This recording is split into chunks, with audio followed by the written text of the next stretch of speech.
सजेति सिन्धुरवदनो देवो यत्पादपङ्कजस्मरणं वा सर्मणेरिव तमसारासन्ना श्रीविघ्नानां या कुन्देन्दुतुषारार्दोरा या शुभ्रवस्त्रावृता या वीणावरदण्डमण्डितकरा या श्वेतपद्मासना या ब्रह्माच्युतशङ्करप्रभृतिभिर्देवैः सदा वन्दिता सा मां पातु सरस्वती भगवती निःशेष जाड्यापहामुखं करोति वाचालं पङ्गुं लङ्घयते गिरिं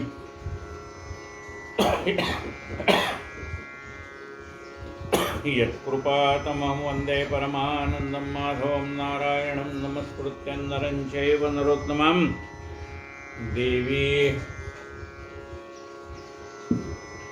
देवी सरस्वतीं व्यासं ततो जयमुद्रे वसुदेवसुतं देवं कंसचाणूरमर्दनं देवकी परमानन्दं कृष्णं वन्दे जगद्गुरुं गुरुर्ब्रह्मा गुरुर्विष्णु गुरुर्देवो महेश्वरः गुरुः साक्षात् परब्रह्म तस्मै श्रीगुरुवे नमः। श्रोता वक्ता श्रीराम समर्थ। जय जय रघुवीर। आपण साई सच्चरिताचं चिंतन करतो। हेमाड पंत रचित श्री साई सच्चरित आपला आज अध्याय 49वा सुरू आहे। श्री गणेशाय नमः, श्री सरस्वत्याय नमः, श्री गुरुभ्यो नमः, श्री कुलदेवताय नमः, श्री सीतारामचंद्राभ्याय नमः, श्री सद्गुरु साईनाथाय नमः। सांगोपांग सद्गुरु स्तवणे ठकले वेद आणि पुराणे, तेथे मी अजाण नेणतपणे बरे राहणे निवांत। सांगोपांग म्हणजे यथासांग सद्गुरूचं चरित्र वर्णन करून सांगणं वेदांनाही शक्य नाही, पुराणांनाही शक्य नाही। तिथे मी अज्ञानी मनुष्य सद्गुरूचं वर्णन यथासांग कसा करू शकेन? म्हणून उगार आहे निवांत शिणसी वाया असा बोध घेऊन मी शांत राहतोय। बरे राहणे निवांत खरे पाहता धरावे मौन, हेच की वस्तुता सद्गुरु स्तवन। परी साईचे एके गुण पाडती विस्मरण मौनाचे। वास्तविकता सद्गुरूचं वर्णन करून सांगणं कठीण आहे। समर्थ रामदास स्वामींनी सद्गुरूचं वर्णन केले, त्याच्यामध्ये ते सांगतात दासबोधामध्ये, म्हणजे अनेक उपमा दिल्या, पण त्या सगळ्या उपमा सद्गुरूंना बरोबर लागू पडत नाही। म्हणून शेवटी म्हणतात की आता सद्गुरू वर्णवेना हे गे हेची माझी रचना। मला सद्गुरूचं वर्णन करून सांगता येत नाही असं समर्थ म्हणतात। खरं म्हणजे मौन हेच सद्गुरूचं स्तवन आहे, कारण ते शब्दाच्या पलीकडे आहे। ते शब्दे विण संवादिजे इंद्रिया नेणता भोगिजे। ते शब्दाच्या पलीकडे, ते शब्दे विण संवादिजे। आता मौन राहायचं म्हटलं तरी सद्गुरूच्या लीला जेवढ्या आहेत ते त्या वर्णन करून सांगण्याशिवाय चैन पडत नाही, म्हणून बोलायचं।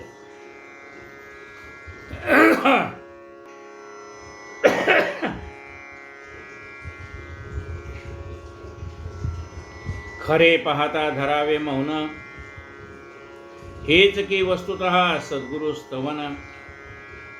परी साईचे एके गुण पाडिती विस्मरण मौनाचे। आपण मौन धारण केलेलं आहे याचंच विस्मरण होतं। काय की भगवंताची लीला वर्णन करून सांगण्यासाठी मन उतावीळ होतं आणि आपण केलेला नियम विसरतो। काय नियम केलाय? मौन राहायचं। हा नियम, आपणच केलेला नियम, ते विसरून जातं।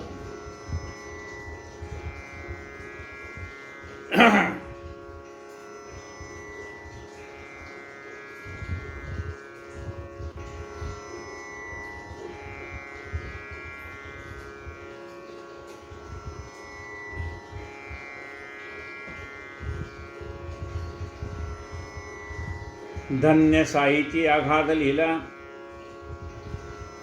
पाहता निवांत राहावे न मजला, पक्वान्न गोड लागता जिव्हेला, मनी आठवला श्रोतृवृंद. धन्य साईची आघात लीला, पाहता निवांत राहावे न मजला. बाबांची लीलाच अशी आहे की मला निवांत राहताच येत नाही.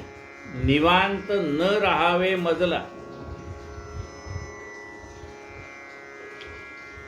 जसं पक्वान्नाची एकदा जिभेला गोडी लागली की मग जीभ स्वस्थ बसू देत नाही, तसं मला एकदम आठवण झाली श्रोत्यांची की आता मला ज्या काही त्या लीला भगवंताच्या आठवत आहे, सद्गुरूच्या आठवत आहे, त्या सांगितल्याशिवाय राहत नाहीत. आणि कोणाला मी सांगणार? श्रोत्यांनाच सांगणार. मनी आठवला श्रोतृवृंद, तयासी ही पंक्तीस घ्यावे, जेणे निजरसानंद धुणावे. ऐसे माझ्या घेतले जीवे, तेणे ही रससोय निडारली.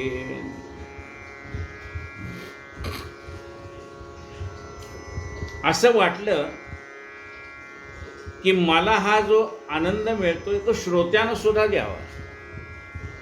एकट्याने जेवण कशाला करायचं आहे, पंक्तीला अनेक जण असावे. तसं मला जे सद्गुरूचं स्तवन करण्याचं एक छंद लागलाय मनाला, मग ह्या आनंदामध्ये अनेकांना सामील करून घ्यावं, अनेकांचा त्याच्यामध्ये सहभाग असावा. आपल्याला जो आनंद मिळतोय तोच आनंद श्रोत्यांनाही मिळावा म्हणून कथा सांगतो. तयासी ही पंक्तीस घ्यावे, जेणे निजरसानंद धुणावे. ऐसी आहे माझ्या घेतले जीवे, तेणे ही रससोय निडारली. आणि म्हणून ही रससोय म्हणजे भोजन, आणि निडारली म्हणजे रंगात आली. म्हणजे त्यामुळे एकट्याने खाण्यात काय आनंद आहे, सगळ्याला बरोबर घेऊन गप्पा गोष्टी करत करत जेवण्यात आनंद आहे. एकट्याने जेवण्यापेक्षा सगळ्यांनी पंक्तीला बसून जेवणं यातला आनंद काही वेगळाच आहे. मोठे गोड खरे पक्वान, पंक्ती नसता स्नेही सज्जन. नावडे ते एकट्या लागून, पिके गोड पण तयाचे. एखादा गोड पदार्थ आहे पण आपल्याबरोबर जेवायला पंक्तीला कोणीच नसेल तर त्या पदार्थाची गोडीसुद्धा कमी वाटायला लागते आपल्याला. साई सकळ अवाप्त काम, साई सकळ संत ललाम. साई निजभक्त विश्राम धाम, दुर्धर भवभ्रम निवारक.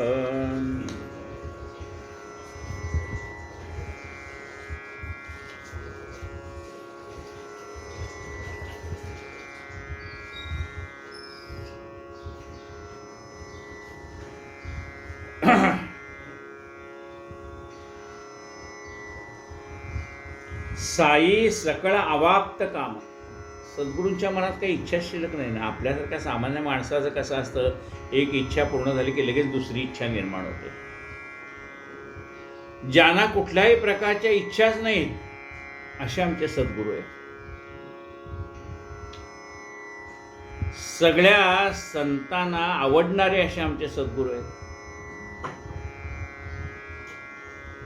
भक्तांना विश्रांतीचं स्थान असे आमचे सद्गुरू आहेत. दुर्धर असा भवसागर तरुण जाणं याच्यासाठी आधार म्हणून आमचे सद्गुरू आहेत. ते आमच्या मनातला हा भवाचा भ्रम नाहीसे करणारे आहेत. अनिर्वाच्य तयाची लीला, वर्णवेना मग वाणीला. अतर्क्याची अतर्क कला, केवी मजला कळेल. अनिर्वाच्य म्हणजे शब्दाने सांगता येत नाही. आता असं कसं होईल, शब्दाने सांगता येत नाही असं कसं?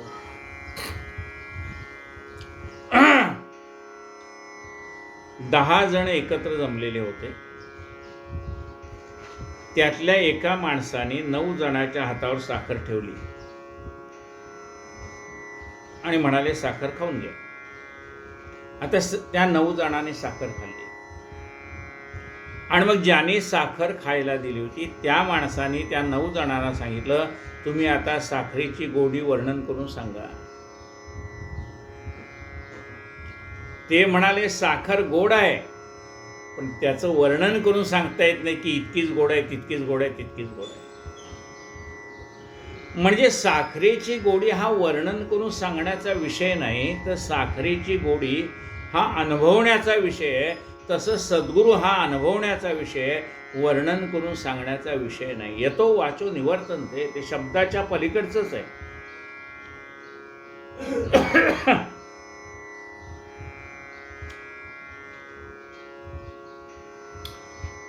अनिर्वाच्यतयाची लीला वर्णवेना मग वाणीला, अतर्क्याची अतर्क कला केवी मजला कळेल.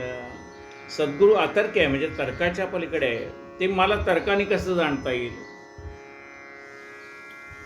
कल्याणाचे जे कल्याण तो हा साई निज कृपेचे, निज कृपे जाण दे निज कथेचे स्मरण, ग्रंथ परिपूर्ण करावया. कल्याणाचे जे कल्याण, म्हणजे कल्याणाची परिसीमा आहे.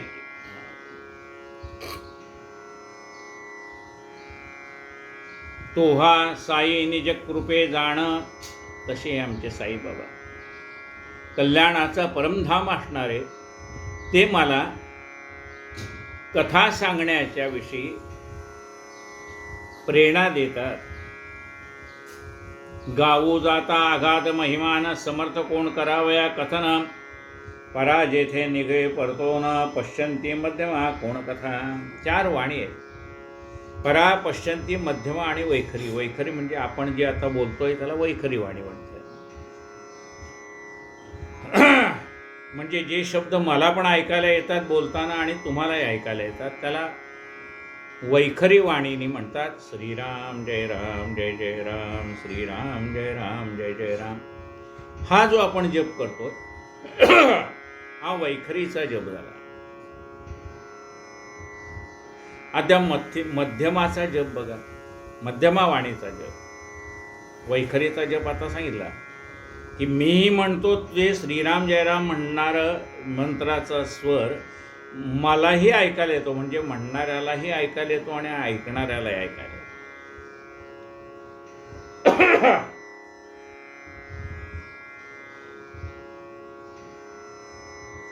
आता मध्यमेचा जप,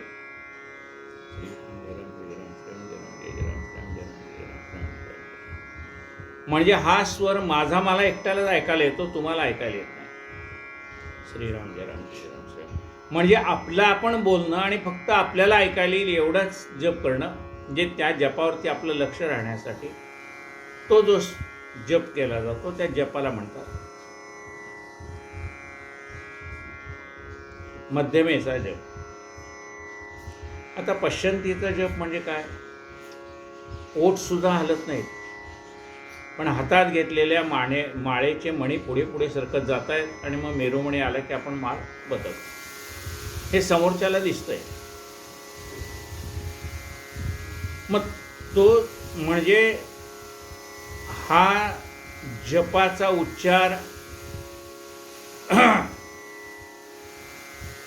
समोरच्याला ऐकायला जात नाही किंवा आपल्यालाही जो स्वर कानावर पडत होता तो पडत नाहीये, पण जप चाललाय आणि तो मनातल्या मनात चाललेला.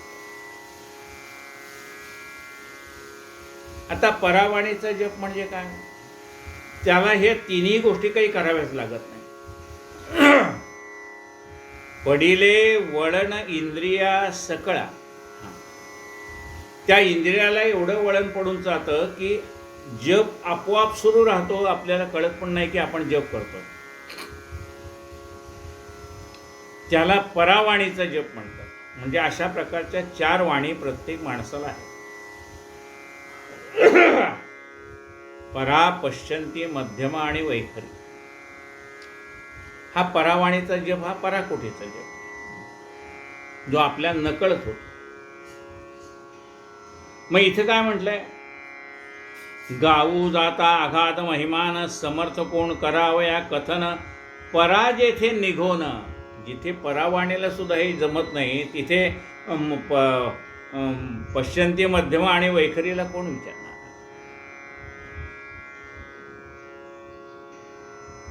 जे नुसता जप चाललेला असतो, मणी फिरत असताना त्याला पश्यंतीचा जप म्हणतात. मग म्हणजे परावाणीलाही जिथे आकलन होत नाही तिथं पश्चंती मध्यवाणी वैखरी वाणीला कसं कळणार? त्या सद्गुरूचं वर्णन करताना समर्थ रामदास स्वामी काय म्हणतात? तू परे हुनी पर मन बुद्धी अगोचर, मन बुद्धी अगोचर, तुझा वेदान कळे पार, शिणला अपार सहस्त्रपणे. तू परे हुनी पर, सद्गुरू कसे आहेत? तू परे हुनी पर, परावाणीच्याही पलीकडे तू. तू परे हुनी पर, मन बुद्धी अगोचर, मनाच्याही आवाक्यात तू सापडत नाही, बुद्धीलाही आकलन होत नाहीस, असा तू आहेस. कोण? सद्गुरू. तू परे हुनी पर, मन बुद्धी अगोचर, अगोचर म्हणजे मनाला आणि बुद्धीलाही लक्षात येणारा नाहीस, त्याच्या आवाकाच्या पलीकडे आहेस. मन बुद्धी अगोचर, गोचर म्हणजे दिसणे, अगोचर म्हणजे न दिसणे. मन बुद्धी अगोचर, तुझा वेदान कळे पार, शिणला अपार सहस्त्रफणी. तुझा वेदान कळे पार, हे सद्गुरुराया तुझा वेदानाही पार कळत नाही, तुझा वेदान कळे पार, शिणला अपार सहस्त्रफणी. सहस्त्रफणी म्हणजे सहस्त्र मुखाचा शेष सुद्धा तुझं वर्णन करताना थकवून दिला, असे सद्गुरू आहेत. गावो जाता आघात महिमान, समर्थ कोण कराया कथना, पराजेथे निघे पडतो ना, पश्चंती मध्यमा कोण कथरा. तिघी जेथे निगडते वदना, चौथी वैखरी तेथे कोण, हे मी जाणे जरी पूर्ण संपूर्ण, तरी हे मन राहीना. जिथे परावाणीचं चालत नाही तिथे इतर तीन वाणीचं काय चालणार?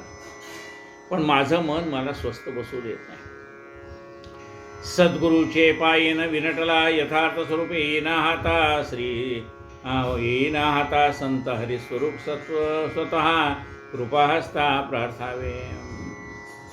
सद्गुरूचे पायी न विनटता, यथार्थ स्वरूप येईना हाता. सद्गुरूला जोपर्यंत आपण शरण जात नाही तोपर्यंत सद्गुरूचं स्वरूप आपल्याला कळत नाही. संत हरिस्वरूप स्वतः, संत कोण आहेत? हरिस्वरूप आहेत. देव आणि भक्त, देव आणि भक्त दुजा नाही विचार. संत आणि देव वेगळे नाहीत, संत आणि देव एकच आहेत. कृपा हस्ता प्रार्थावे. मग अशा त्या सद्गुरूला काय करावं? दोन्ही हस्तक तिसरं मस्तक. कृपा, त्याची कृपा संपादन व्हावी म्हणून त्यांना शरण जावं. कृपा हस्ता प्रार्थावे, त्यांचा कृपाहस्त आपल्या मस्तकावर असावा म्हणून त्यांची प्रार्थना करावी, त्यांना नमस्कार करावा, त्यांना शरण जावं. हे सद्गुरुराया तुझी कृपादृष्टी आमच्यावर राहू देत. कृपा हस्ता प्रार्थावे, सद्गुरूची कृपा आपल्याला प्राप्त व्हावी, सद्गुरु कृपेचा वरदहस्त आपल्याला प्राप्त व्हावा म्हणून त्याची प्रार्थना करावी. गुरुचरणाची आवडी हेची आपली सर्वस्व जोडी, संत सहवासाची गोडी प्रेम परवडी लागू आम्हा. गुरुचरणाची आवडी पाहिजे, म्हणजे गुरुचरणात म्हणजे गुरुच्या नामाची आवड आपल्या मनामध्ये पाहिजे. हेच आपलं सर्वस्व आहे. आणि आपल्याला संत सहवासाची गोडी पाहिजे. कधी एकदा मला संत सहवास घडेल असं वाटलं पाहिजे. का? संत सहवास कशासाठी आवश्यक आहे? सत्संगतीचा महिमा कळेना. सत्संगतीचा महिमा वर्णन करून सांगता येत नाही.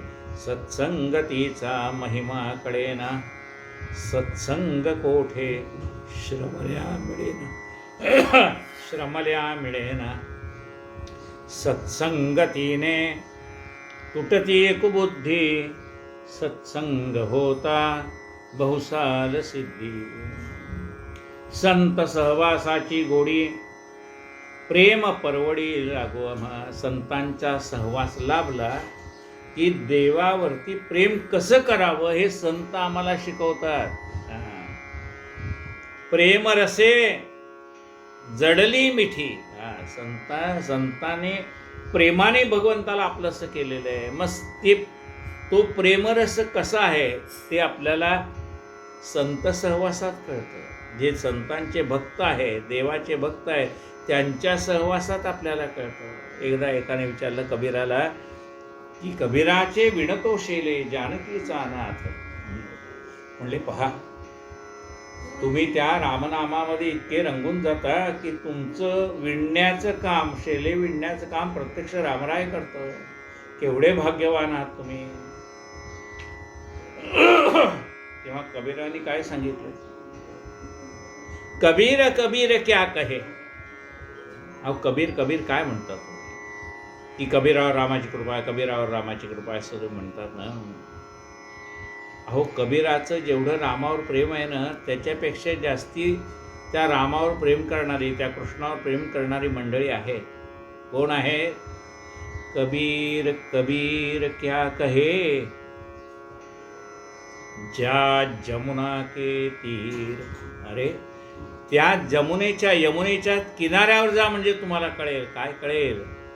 एक एक गोपी के प्रेम में बह गए कोटी कबीर. अरे एकेका गोपीने कृष्णावर जे प्रेम केलंय ना, त्या एका गोपीच्या प्रेमामध्ये माझ्यासारखे कोट्यावधी कबीर वाहून जातील म्हणाले. इतकं प्रेम, अखंड प्रेम त्यांनी केलंय, गोपीनी कृष्णावरती केलेलं आहे. मग असं हे प्रेम कसं करू शकतात? ते त्यांच्या सहवासात गेल्याशिवाय कसं कळणार आहे आपल्याला? म्हणून संत सहवास महत्वाचा आहे. गुरुचरणाची आवडी हेची आपली सर्वस्व जोडी, संत सहवासाची गोडी प्रेम परवडी लागो. जया पूर्ण देहाभिमान तया नसाजे भक्ताभिधान, स्वये जो पूर्ण निर्भिमान खरे भक्तपण त्यांगे. ज्याच्याकडे अजून अहंकार शिल्लक आहे त्याला भक्त म्हणत नाहीत. बघा काय म्हणताय, जया पूर्ण देहाभिमान. ज्याचा अजून देह म्हणजेच मी हा भाव नाहीसा झालेला नाही, तयान साजे भक्त अभिधान. त्याला भक्त हे त्याला आपण भक्त आहे असं म्हणणं कठीण आहे. अजून मी देह हीच भावना अजून गेलेली नाही. मग भक्त कसला? भक्त कुणाला म्हणावं? जो विभक्त नाही तो भक्त. जो ज्याच्या मने द्वैत नाहीस झालेला आहे तो भक्त. जया पूर्ण देहाभिमान तयान साजे भक्त अभिधान, स्वये जो पूर्ण निर्भिमान खरे भक्तपण त्यांगे. ज्याचा सगळा अभिमान सद्गुरूच्या पुढे नाहीसा झालेला आहे त्याला भक्त हे अभिधान लागतं. एका माणसाला खूप अहंकार होता, पण तो ज्यावेळेला त्याच्यापेक्षाही मोठा ज्ञानी मनुष्य भेटला तेव्हा त्याचा स्वतःचा ज्ञानाचा अहंकार नाहीसा झाला. एकाहुनी एक चढी जगामध्ये थोरपणाला मिरवू नको.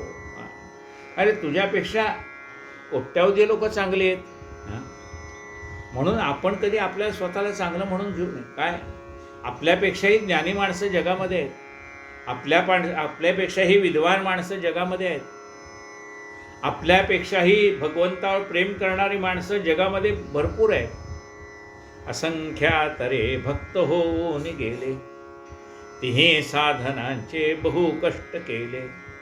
नव्हे कार्य करता भूमी भार झालो, तुझा दास मी व्यर्थ जन्मासी आलो. जया ज्ञातृत्वाचा ताठा, श्रेष्ठत्वाचा अभिमान लाठा, केवळ दंभाचा जो वसवटा, तयाची प्रतिष्ठा ती काय. ज्याला ज्ञानाचा अहंकार आहे, ज्याला आपण श्रेष्ठ आहोत हा अहंकार आहे, ज्याच्याकडे दंभ परिपूर्ण भरलेला आहे, ती प्रतिष्ठा काय कामाची आहे. आपल्याच गुरुची कीर्ती अभागी जे प्रेमेन गाती, बधीर नसून जे नाही कधी ते मंदमती मूर्तिमंत. आपल्याच सद्गुरूची कीर्ती ज्याला वर्णन करून सांगता येत नाही त्याला काय म्हणावं. आपल्या गुरुची महती जगाला सांगता आली पाहिजे. आपल्या गुरुचे अनुभव आपल्याला जगाला सांगता आले पाहिजे की कशी माझ्यावर गुरुनी कृपा केली. बघा, प्रत्येकावरती गुरु कृपा करतच असतो. कोणत्या ना कोणत्या रूपाने तो आपल्या भक्तावरती कृपा करत असतो. मग आपल्याला जे त्याचे अनुभव आलेले आहेत ते आपण लोकांना सांगायला पाहिजेत की नाही. कुणाला सांगावेत. उगीच तरकटी वात्रटाला स्फोट त्याचा करू नये. तरकटी वात्रट लोकांना सांगू नये. ज्याची देवावर श्रद्धा नाही त्याला सांगू नये. पण जे सश्रद्धा आहेत त्यांना आपला अनुभव सांगावा. मग आपल्या गुरुची कीर्ती आपण नाही वर्णन करून सांगणार तर दुसरा कोण वर्णन करून सांगेल. आपल्याच गुरुची कीर्ती अभागी जे प्रेमेन गाती. बरं, ती गुरुची कीर्ती सुद्धा अत्यंत प्रेमपूर्वक रीतीने सांगता आली पाहिजे. ज्याला अजून ऐकता येतंय, म्हणजे अजून कान बधीर झालेले नाहीत. बधीर नसूनी जे नायकते, म्हणजे ज्याच्या कानाला अजून ऐकायला येतंय त्याने आपल्या सद्गुरूची कीर्ती ऐकली पाहिजे की नाही. सद्गुरूचं महत्त्व कानाने श्रवण केलं पाहिजे की नाही. म्हणजे बोलता येत असेल तर सद्गुरूची म्हणजे बोलता अजून येत आहे तोपर्यंत सद्गुरूची कीर्ती आपल्याला जगात सांगता आली पाहिजे. अजून ऐकता येत आहे तर सद्गुरूची कीर्ती आपण आपल्या कानाने श्रवण केली पाहिजे. आपल्याच गुरुची कीर्ती अभागी जे प्रेमे न गाती, बधीर नसून जे नायकती ते मंदमती मूर्तिमंत. तीर्थ व्रत यज्ञ दान याहून थोरतपाचरण, त्याहून अधिकारी भजन निज गुरु ध्यान सर्वाधिक. एकापेक्षा एक श्रेष्ठ आहे. तीर्थाला जाणं श्रेष्ठ आहे. व्रतवैकल्य करणं श्रेष्ठ आहे. यज्ञ करणं श्रेष्ठ आहे. दान करणं श्रेष्ठ आहे. तप करणं श्रेष्ठ आहे. भगवंताचे गुणानुवाद गाणं श्रेष्ठ आहे. आणि सर्वात श्रेष्ठ काय, निज गुरु ध्यान सर्वाधिक. आपल्या गुरुचं ध्यान करणं हे सर्वापेक्षाही पुण्यकारक कर्म आहे. साईत त्याच्या भक्तांचे ध्यान, साईत त्यांचे देवतार्चन, साई त्यांचे गुप्त निधान, रक्षावे परी अकरूपणत्वे. बाबाच त्यांचं भक्तांचं ध्यान आहे. बाबाच त्यांचं देवतार्चन आहे. बाबाच त्यांचं गुप्त असं धन आहे. आणि हे आपण सांभाळलं पाहिजे. यदा कदा ये मज आळस परीन अंतर्यामी, साईस विसर पडता कथा कथानकास देई मज वेळे साठवण. काही वेळेला काय होतं, आपल्याला कंटाळ येतो पण बाबा आपल्याला आठवण करून देतात. अरे तुला आळस करून चालणार नाही. बाबा आपल्याला कथेची आठवण करून देतात. यदा कदा येई मज आळस परीन अंतर्यामी साईस. पण साईबाबांना आळस येत नाही. ते आपल्या भक्ताला उठवतात. अरे उठ, कथा सांगायची वेळ झाली आहे. आणि श्रोत्यालाही उठवतात, म्हणतात आळस काढून टाक, कथा ऐकायची वेळ झाली आहे. यदा कदा येई मज आळस. कदाचित मला आळस आला तरी माझ्या गुरुला आळस येत नाही. तो गुरु मला उठवतो. अरे उठ, आळस झटकून टाक. झटकून टाक जीवा दुबळेपणा मनाचा, आळस अवघाच दौडावा, यत्न उदंड करावा. झटकून टाक म्हणतात आळस. आळस करून चालणार नाही. उठ आणि कथा सांगायची तुला, झोपून काय राहिलास. म्हणजे सद्गुरू आपल्याला जरी एखादा आळस आला तरी सद्गुरू आपल्याला आपल्या कर्तव्याची जाणीव करून देतात.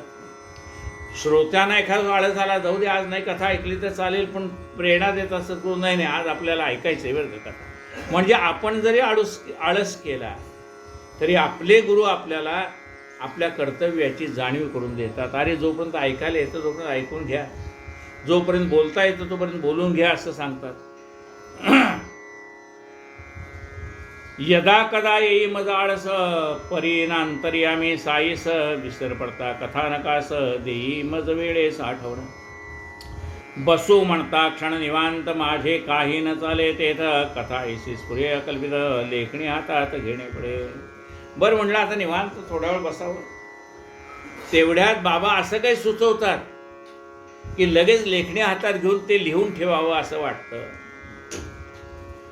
बसू म्हणता क्षण निवांत, माझे काही न चले तेथ. मला निवांत बसू देत नाहीत बाबा, माझे काही न चले तेथ. कथा ऐसी स्फुरे अकल्पित, लेखणी हातात घेणे पडे. मला ते निवांत बसू देत नाहीत. अशी काही कथा स्फुरण करतात की ते असं वाटतं की आत्ताच्या आत्ता लिहून ठेवावं. ऐसिया त्याच्या आघात कथा ऐकावया त्या निजभक्ता, आणि एक माझ्या निजस्वार्था मज त्या सच्चरित्रा प्रवर्तविले. अशा त्या बाबांच्या आघात लीला आपण पाहिलेले आहेत, ऐकलेले आहेत, त्या अनेकांना सांगाव्यात यासाठी बाबांनी मला साई सच्चरित्र लिहिण्याची प्रेरणा दिली आणि ते माझ्याकडनं लिहून घेतात.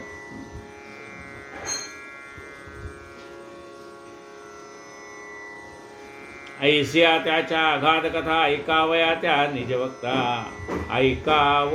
ऐकावावया त्या निजभक्ता, आणि माझ्या निजस्वार्था मज त्या सच्चरित्रा प्रवृत्ती. आणि माझाही त्या स्वार्थ आहे. काय? मला कथा लिहिण्यात आनंद वाटतो, कथा सांगण्यात आनंद वाटतो, म्हणजे त्यात माझाही स्वार्थ आहे. काय? कथा सांगण्यात मला आनंद वाटतो, हा माझा स्वार्थ आहे. आणि ऐकणाऱ्याचं कल्याण होतं, हा त्यांचा स्वार्थ आहे. म्हणजे स्वार्थ आणि परमार्थ, म्हणजे माझाही आनंद मला मिळतो आणि इतरांना मी आनंद देतोय याच्यातही मला आनंद वाटतो. कारण तो आनंद मी कधी देऊ शकतो? बाबा मला प्रेरणा करतात त्यावेळेला, आणि ते माझ्या मुखातनं वदतात त्यावेळे वदवतात त्यावेळेला ते मी देऊ शकतो. म्हणजे मला बाबांनी निमित्त केले त्या चांगल्या कामासाठी.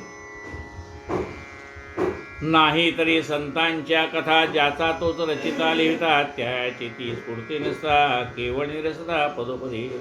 नाहीतरी संतांची कथा संतच आपल्या हातातनं लिहून घेतात, नाही तर ती कथा निरस होईल. आपण लिहायचं म्हटलं तर ती कथा निरस होईल, पण त्यांच्या मनात आलं तर तीच कथा रसभरीत होईल. आपण नुसतं बोलायचं म्हटलं तर लोकांना कंटाळा येईल. पण बाबा आपल्या मुखातनं बोलतायत, ही जर भावना आपल्या मुखामध्ये असेल तर तीच कथा रसभरीत होईल. नाही तरी संतांच्या कथा ज्याचा तोच रचिता लिहितात, त्याची कथा तोच सांगतोय. तुझ्या दासबोधासी त्वा बोध व्हावे, तयाची ती स्फूर्ती नसता केवळ निरसता पदोपदी. असो कृपाळू साईनाथ प्रवेशून मनमनात, करून घेतला आपला ग्रंथ माझेही मनोरथ पुरविले. मुखी श्री साई नामावर्तन, चित्ती तयाचे वचन चिंतन, मनी तयाचे मूर्तीचे ध्यान, पूर्ण समाधान येणे मद. मुखामध्ये बाबांचं नाव आहे, चित्तामध्ये त्यांचं चिंतन आहे, त्यांनी सांगितलेल्या गोष्टीचं वचनाचं मनामध्ये चिंतन चाललेलं आहे, मनामध्ये त्यांचंच ध्यान आहे, आणि यामुळे मला पूर्ण समाधान लाभलेलं आहे. वदने साईचे नाम, अंतरी साईचे प्रेम, ज्याचे साई प्रीत्यर्थ कर्म, ऋणाईत परम त्या साई. आणि जो असा बाबावरती प्रेम करतो, बाबा त्याचे ऋणाईत राहतात, त्याच्या ऋणात राहतात बाबा. तुटावया संसार बंधन, याहून नाही अन्य साधन, साई कथा परमपावन, सदा सेवन सुखदायी. पायी साईची प्रदक्षिणा करा, श्रवणी श्रवण सर्वांगी द्या प्रेमालिंगन, डोळा घ्या दर्शन साईचे. पायाने बाबांना प्रदक्षिणा करा, कानाने कथा श्रवण करा, डोळ्याने बाबांचं दर्शन घ्या, प्रेमाने त्यांना आलिंगन द्या बाबांना. साष्टांगी यावे लोटांगणे, मस्तक ठेवावे त्या चरणी, जिव्हा लावावे तन्नामस्मरणी, नासिके अवग्रहणी निर्माल्य.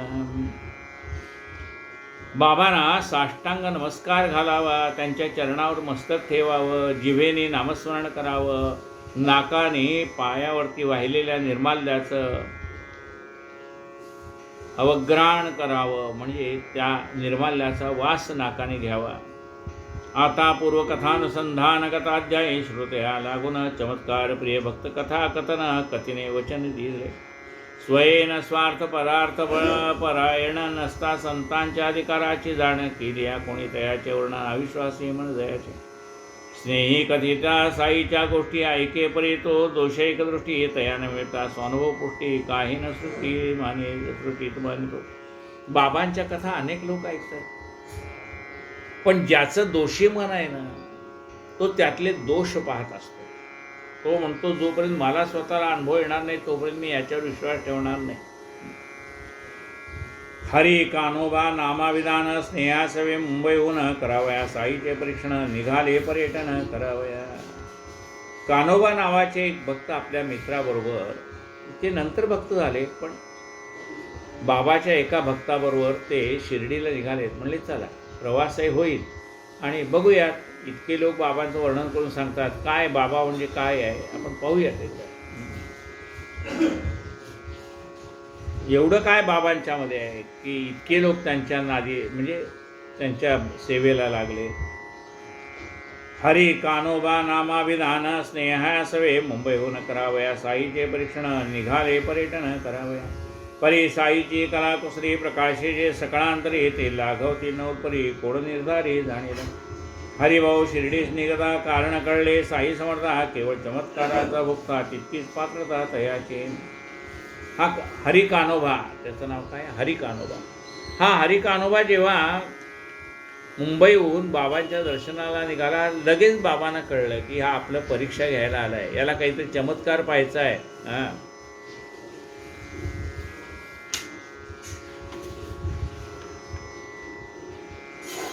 परी साईचे कलाकुसरी प्रकाशे जो सकळांतरे येते लाघवती नवलपरी कोड निर्धारी जाणील.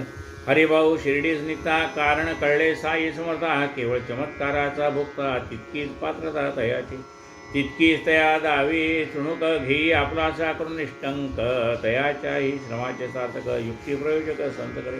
कोपरगावी स्नेही समेत हरिभाऊ बैसले टांग्यात गोदावरी सुस्नात निघाले शिर्डी प्रताव लिंबे. गोदावरीमध्ये स्नान केलं आणि कोपरगावला टांग्यात बसून ते निघाले शिर्डीला. येताच कोपर गावाहून हस्तभार प्रक्षाळून हरिभाऊ संतावलोकन कराव्या जाण निघाले. पायी कोरे पादत्राण माथा जरीचा फेटा बांधून साईबाबांचे घ्याव्या दर्शन उत्कंठित मन हरिभाऊ. हरिभाऊंचं मन उत्कंठित झालं. पायामध्ये नवीन पादत्राण घातलेली होती, डोक्याला जरतारी फेटा बांधलेला होता.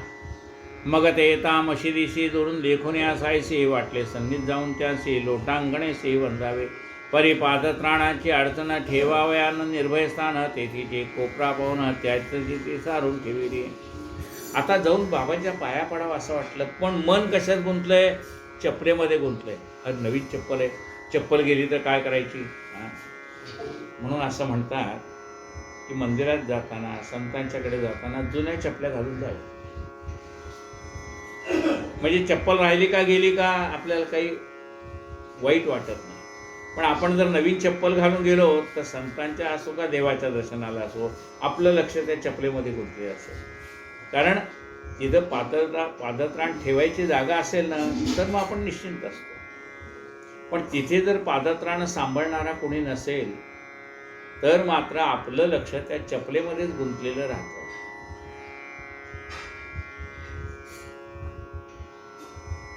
परी पादत्राणाची अडचण ठेवावयानं निर्भय स्थान तेथीची कोपरा पाहून त्यातची ती सारून ठेवली. मग त्याने एक कोपरा पाहिला आणि ती नवीन पादत्राणं चोरीला जाऊ नयेत म्हणून एका कोपऱ्यात. आता काय होतंय, बेगा देवळामध्ये म्हणा संतांच्याकडे हौसे गौसे आणि नवसे सगळ्या प्रकारची लोक येणार. कोणी हौस म्हणून येते, चला बघूया शिर्डी काय आहे. कोणाचा एखादा नवस असतो, नवस फेडायला कोणी येतं. कोणी काही सापडलं तर चोरून न्यायचं ह्या भावनेने येतं.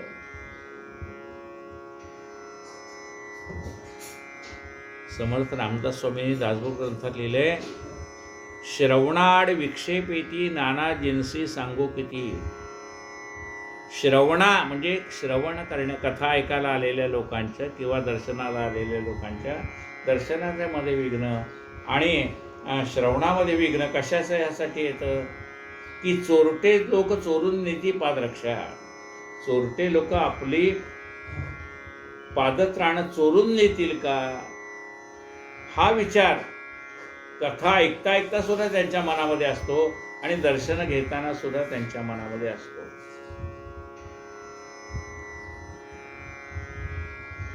मग ते वरती दर्शना गेले. साई प्रेमे साईचे चरणावंदिले. उदी प्रसाद घेऊन परतले. वाड्यात निघाले जावया. पायी घालू जाता पायतण मिळेना पाहता. शोध शोधून परतले. अनवाणी खिन्न वदन आशा ते सांडून समूळ. बाहेर येतात पाहतात तर पादत राहणं नाही आहे. खूप शोधलं पण नवीन पादत राहणं मिळालं नाही. मग तशी अनवाणीच ते घरी परत आले.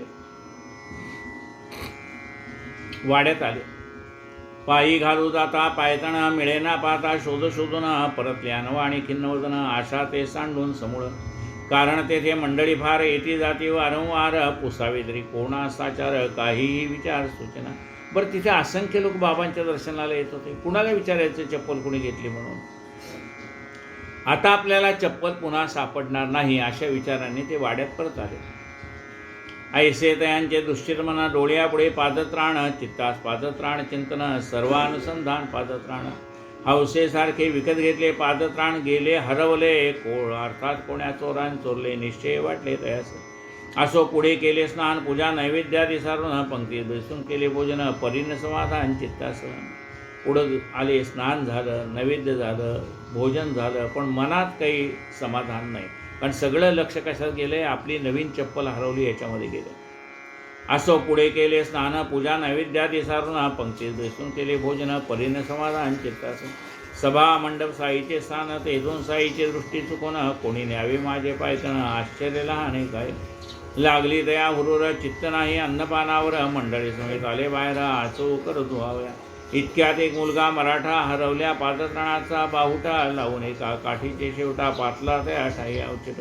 मंडळी जेवून आचवित. मुलगा आला शोध करीत म्हणे बाबा मज पाठवित. काठी आता जेवणे हरी का बेटा जरी का फेटा. ऐसा पुकार करत जा बेटा याच त्या माझ्या ऐशा उत्कंठा. झोंबेल त्या जीवनी टाकाव्या. एक मुलगा आला काठीला ती नवीन पादत्राण आणि तो म्हणतो बाबाने मला पाठवलंय. काय पुकार करत जा. हरी का बेटा जरी का भेटा. हरी का बेटा जरी का भेटा असं म्हणत जा म्हणाले. ज्याला हे शब्द लागतील त्याचीच ती पादत्राण्यात समजून त्याला दे. हरी का बेटा जरी का बेटा ऐसा पुकार करीत जा बेटा. याच त्या माझ्या ऐशा उत्कंठा. झोंबेल त्या देऊन टाकाव्या. जो म्हणेल ही पादत्राणं माझीच आहे या चपल्या माझ्याच आहेत असं जो म्हणेल त्याला त्या चपल्या देऊन टाक. परी जो आहे हरिका बेटा आहे तयाचा जरीचा बेटा. आधीचे निश्चित झाल्या शेवटा द्याव्या नवोटा करावा. हां मात्र त्याचं नाव हरी आहे का नाही आणि त्याच्या डोक्याला जरीचा फेटा आहे का नाही एवढं तू पहा. येता ऐसा पुकार काने ओळखोने त्या वाहना नाही. हरिभाऊ गेले जाऊने आश्चर्य मनी झाले. आनंदाश्रू आले डोळा. हरिभाऊ गहीवर ताटला. देखून गेलेल्या पायतणाला चमत्कारला अत्यंत. म्हणती मुलाचे इकडे पाहू दे आण वाहणावा मजकडे पाहून वदे या तुझं कोणीकडे गिवसल्या रोकडे मज सांग. मुलाला बोलवलं इकडे बाळा तुला याच्या आपल्या कुठं मिळाल्या रे. मुलगा म्हणे मी नेणे मजला बाबांची आज्ञा मानणे. हरिका बेटा असेल तेने जरीचा बेटा जावणे मज. मुलगा म्हणाल ते मला काय माहीत नाही. बाबाने मला सांगितलंय ज्याचं नाव हरी आहे आणि ज्याने डोक्याला जरीचा फेटा बांधलाय त्याला दे. तया असेच मी देईन वाहनामध्ये इतरांची ओळख पटेना. पटविजो या बाबांच्या कोणा तोच या वाहना घेईल. अरे पोरा त्या माझ्याच वाहना हरिभाऊ म्हणता देईना. मग तो सकळ बाबाच्या कोणा पटवी म्हणा पोराच्या. म्हणे पोरा मीच रे हरी कानोबाचा बेटा ही वै खरी. सर्व आहे की खरी मज तो रे लागलं. बाळा मीच हरी कानोबाचा बेटा आहे मी. हे सगळं वर्णन मलाच लागू पडत आहे. आता पाही फेटा जरीचा फिटेल तुझे संशय मनीचा. मग मी ठरेन धनी वाहनाचा दावा नेत्रांचा यावरी. झाली तेव्हा मुलाचे समजूत वाहना जिथल्या हरिभाऊ प्रत. पुरले तयाचे मूर्त साई हे संत अनुभवले. बघ म्हणले माझ्या डोक्यावर जरीचा फेटा दिसतोय ना माझं नाव हरिभाऊ. मुलालाही खूण पटली. मुलाने त्या पादत्राण त्यांना दिली. आहे माझा फेटा जरी ही काय मोठी नवलपरी. तो ते माझे मस्तकावरी सर्वतोपरी दृश्यमान. परी मी असता देशांतरी शिर्डी समाजी पहिलीच फेरी. साईबाबा कैसे परी मंदा मारी ठाऊक. तो म्हणतो मी शिर्डीला पहिल्यांदाच आलो. माझं नाव हरी कानोबा हे बाबांना कसं कळलं. अजून तरी काही मी माझं नाव बाबांना सांगितलेलं नाही आहे. कान्होबा हा माझा पिता, कोणी पाहिला सरला नसता, काया नामे यावा तया उपलक्षिता, अति आश्चर्यता वाटले. पूर्वी साई संतवंता, माझे स्नेही मजला सांगता, मानली मी त्यांची वार्ता, पश्चात्ताप आता मज. पूर्वी मला लोक बाबांच्या कथा सांगायचे की त्यांना आपल्या मनातलं कळतं. आज मला त्याची प्रचिती आली. म्हणाले, आता मध्ये अनुभव कळला, साई बाबांचा प्रभाव उरला नाही संशया ठाव, महान भाव श्री साई.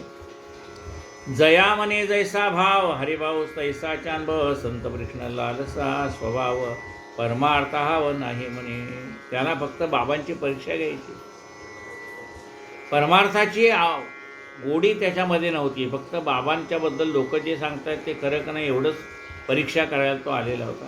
पण त्याला पटलं की बाबांना सर्वांच्या अंतःकरणातला विचार कळतोय. साई समर्थ महान व्हावं स्नेही सोयरे कधी अनुभव, आपण स्वय पाहावा नवलाव शिर्डीत जावं या कारणे. संत चरणी व्हावा जीव तेने घेसावा, देहाचा ठाव मने नाही किंचित डाव, सरड्याचे धाव कुठोरी. वास्तविकता संतांना शरण कशासाठी जायचं आहे की माझा हा नरजन्म सार्थकी कसा लागेल हे विचारायला सद्गुरूकडे जायचं आहे. तेवढं सोडून बाकी सगळं आपण सद्गुरूंना विचारतो. जाऊन या संतांच्या दारा पाहू आदरले, चमत्कारा तो जोड पादत राणा कोरा, आला की घरा घरपोच. ना तरी शुल्लक पायतण, गेल्याने काय मोठी नागोण, परितदत मनाचे वणवण, ते सापडल्या वेळ नाही ना. वास्तविकता काय होतं, चपल्या हरवल्या तर मी नवीन घेतल्या असत्या, पण माझं मन इतर कशातच लागत नव्हतं. सारखं माझं मन त्या पादत्राणाकडे जात होतं. हे बाबांनी ओळखलं आणि बाबांनी माझ्या चपल्या, माझी पादत्राण घरपोच पाठवली. म्हणाले, आला की घरा घरपोच, ना तरी शुल्लक पायतण, गेल्याने काय मोठी नागोणा, परितदत मनाची वणवण, ते सापडल्या विण राहणं. काय म्हणाले, पादत्राणात एवढं काय, आपण नवीन घेऊ शकलो असतो, आपली ऐपत आहे तेवढी, पण आपलं चित्त मात्र त्या पादत्राणात गुंतून राहिलेलं होतं. संत प्राप्तीचे मार्ग दोन, एक भक्ती तुझा ज्ञान, ज्ञान मार्गाचे सायास घन, भक्तीचे साधन सोपेरे. संत प्राप्तीचे दोन मार्ग आहेत, एक भक्ती आणि दुसरा आहे तो ज्ञान. म्हणजे एक आहे पिपिलिका मार्ग आणि दुसरा आहे विहंगम मार्ग. पिपिलिका म्हणजे मुंगी आणि विहंग म्हणजे पक्षी. ज्ञान मार्गाला विहंग मार्ग म्हणतात आणि कर्म मार्ग किंवा भक्ती मार्गाला पिपिलिका मार्ग म्हणतात. म्हणजे भक्तीच्या योगानेही परमात्मा प्राप्त होतो आणि ज्ञानाच्याही योगाने प्राप्त होतो. पण भक्तीच्या योगाने किंवा कर्मकांडाच्या योगाने हळूहळू, जशी मुंगी, आता इथं आपण उभे आहे आणि समोरच्या झाडावरती एक फळ आहे. आता त्या समोरच्या झाडावरचं फळ घेण्यासाठी त्या मुंगीला जर जायचं असेल तर ती मुंगी आपल्यापासून अशी हळूहळू जमिनीवर चालत जाईल, मग त्या झाडाच्या बुंध्याजवळ जाईल, तिथनं वरती जाईल, मग फांदीजवळ जाईल, मग फांदीवरनं त्या फळापर्यंत जाईल. आणि आपल्याजवळ समजा एखादा पक्षी आहे, त्याला ते फळ खायचं असेल तर तो पक्षीने उडून फळाजवळ जाईल आणि फळ ग्रहण करेल. म्हणजे मुंगीपेक्षा लवकर कोण जाईल, तर मुंगीपेक्षा लवकर जाईल तो पक्षी जाईल. म्हणून त्याला विहंगम मार्ग म्हणले, ज्ञान मार्ग म्हणले. म्हणजे ज्ञानाच्या योगाने परमात्मा लवकर प्राप्त होतो. भक्तीच्या योगाने प्राप्त होत नाही असं नाही, पण भक्तीच्या योगाने प्राप्त होतो तो हळूहळू. जशी आपली भक्ती दृढ होत जाते तसा परमात्मा प्राप्त होतो.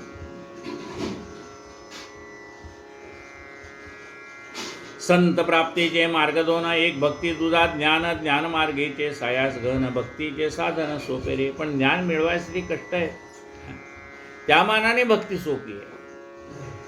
ऐशी सोपी सुलभ भक्ती तरीही अवघे, ती कान करते, तिज लागे महत्भाग्य संपत्ती असतात तत्प्राप्ती घडतसे. मग इतकी साधी सुलभ भक्ती भगवंताच्या प्राप्तीसाठी असताना लोक भक्ती मार्गाचं अवलंबन का करत नाहीत? तर त्याचं कारण असं की त्यांचं पूर्वसंचित अजून तेवढं झालेलं नसतं. त्यामुळे त्यांच्या मनामध्ये ती आपण देवाची भक्ती करावी, सद्गुरूची भक्ती करावी असा विचार लवकर मनात येत नाही. ऐसी सोपी सुलभ भक्ती तरीही अवघे ती का न करती, तिज लागी ही महद्भाग्य संपत्ती, असतातच प्राप्ती घडत असेल. कोटी जन्माचे पुण्य असते तेव्हाच संतांची गाठी पडते, संत समागम सौख्य घडते तेनेची विकासते निजभक्ती. कोटी जन्माचं पुण्य गाठायला असेल त्यावेळेला संतांची गाठ पडते. आम्ही सर्व जाणो प्रवृत्ती तेथेची आसक्ती, नेणो निवृत्ती ऐशी जेथे मनाची वृत्ती, ती काय भक्ती म्हणावी. आम्ही जर प्रवृत्ती मार्गानेच गेलो म्हणजे आम्हाला गुरु पाहिजे, पण आमच्या अपेक्षा पूर्ण करण्यासाठी पाहिजे. एवढंच केलं तर तुम्हाला संसारातली सगळी सुखं मिळतील. पण मुख्य मनुष्य देहाला येऊन जो आत्मोद्धार हे मुख्य कार्य आहे त्या देहाचं, तेवढं मात्र राहून जाईल. मग पुनरुत्पन्न चालूच राहील. आम्ही सर्व जाणो प्रवृत्ती तेथेची आसक्ती, नेणो निवृत्ती ऐशी जेथे मनाची वृत्ती, ती काय भक्ती म्हणावी. आमची आसक्ती संपत नाही, मग त्याला भक्ती कशी म्हणणार. आपली आसक्ती हळूहळू कमी होत गेली तर समजायचं की आपण ज्या मार्गाने चाललो तो मार्ग योग्य आहे, म्हणजे भक्ती मार्गाने चाललो आहे. आणि हळूहळू त्या भक्तीमुळे आपल्या मनातली आसक्ती कमी कमी होत चालली, मग समजायचं की आपली भक्ती योग्य दिशेने चालली आहे. पण भक्ती मार्गाने जाऊनसुद्धा जर आपली आसक्ती कमी होत नसेल तर अजून आपल्याला भक्ती करणं आवश्यक आहे, हा त्याचा अर्थ आहे.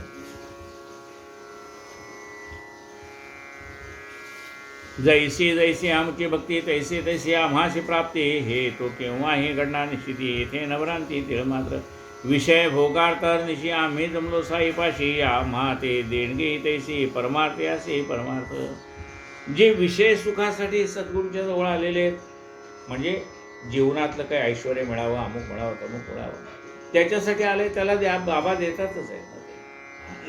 आणि ज्याला असं वाटतं परमार्थ करावा, आपल्याला मोक्ष मिळावा, त्याला बाबा मोक्ष देत आहेत.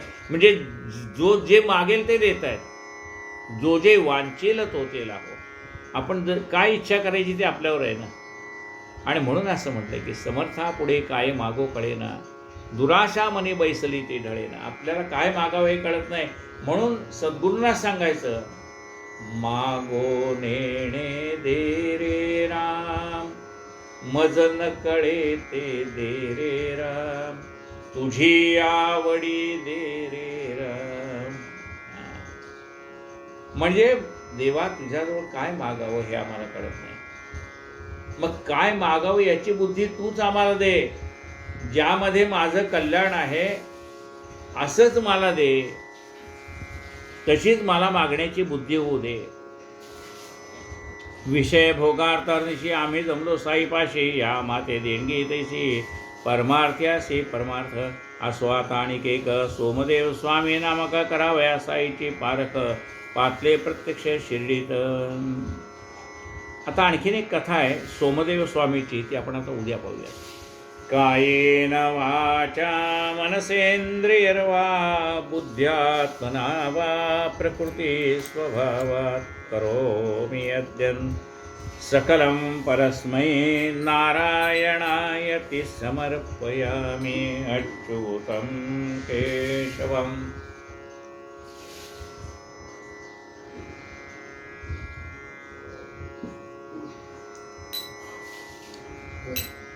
अच्युतं केशवं रामनारायणं कृष्णदामोदरं वासुदेवं हरे श्रीधरं माधवं गोपिकावल्लभं जानकीनायकं रामचन्द्रं भजे. हरे राम राम राम हरे हरे, हरे हरे कृष्ण कृष्ण कृष्ण हरे हरे, हरे राम राम राम हरे हरे, हरे हरे कृष्ण कृष्ण कृष्ण हरे हरे. साईनाथ महाराज की जय. आरती साई बाबा सुखदातार, जीवा चरण रजतळी, द्यावा दासा विसावा भक्ता विसावा. आरती साई बाबा जाळूनी आनंद, स्वस्वरूपी राहे जंग, मुमुक्षु जनाडावी निज डोळा श्रीरंग, डोळा श्रीरंग. आरती साई बाबा जया मनी जैसा भाव तया तैसा अनुभव दाविसी दया घना ऐशी तुझी ही माव आरती साई बाबा तुमचे नाम ध्याता हरे संस्कृती व्यथा अगाध तव करणी मार्ग दाविसी अनाथ आरती साई बाबा कलियुगी अवतार सगुण ब्रह्म साचार अवतीर्ण झालासे स्वामी दत्त दिगंबर आरती साई बाबा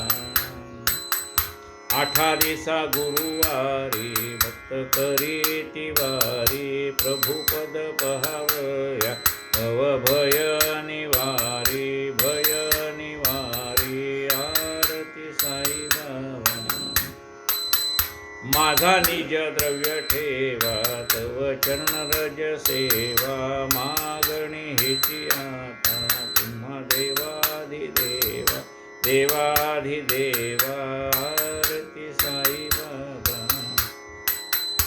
इच्छित दिन चातक निर्मल तोय निज सुख पाजावे माधवाया सांभाळ अपुरी भाग आरती साई बाबा आरती साई बाबा सौख्य दातार जीवा चरण रजातळी यावा दासा विसावा भक्ता विसावा आरती साई बाबा झालेल लोटांगण वज्ञेन चरणा डोळ्याने पाहे रूप तुझे प्रेमे आनंदेन आनंद पूजन भावे वाळेन म्हणेन त्वमेव विद्या गुणं त्वमेव सर्वं मम देव कायेन वाचा मनसेन्द्रियर्वा सर्वमिदं सकलं परस्मै नारायणाय ते समर्पयामि यत्कृतं केशवं रामायणं श्रीधरं माधवं गोपिकावल्लभं जानकीनाथं रामचन्द्रं हरे राम हरे राम हरे राम कृष्ण कृष्ण हरे हरे। साईनाथ महाराज की जय।